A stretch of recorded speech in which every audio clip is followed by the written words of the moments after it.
Hardscaping. What is it? How do you become good or great at it?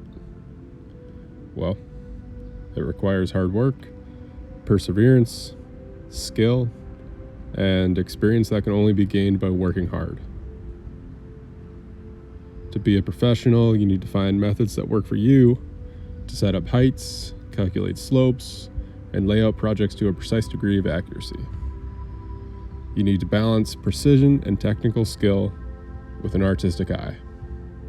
To be great, you need knowledge of how the entire landscape works together.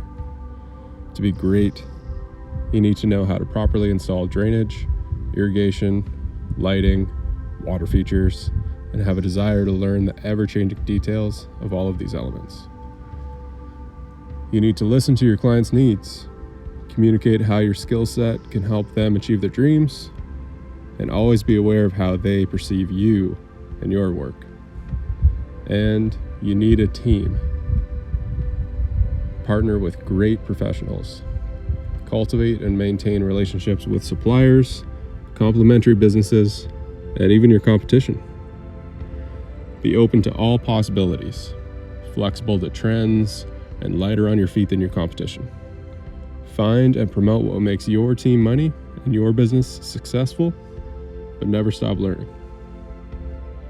You need to be safe. In such a physically demanding field, your body will be put to the test every day. Start a routine that balances out the heavy and sometimes awkward lifting. Develop safety protocols and easy solutions for anything hazardous to your body. Above all, like anything else, you simply must have and show a true passion for your work, an appreciation for its challenges, lessons, and gifts. It's called hardscaping for a reason. And if there's one thing I've learned, it's that anything worth doing isn't going to be easy.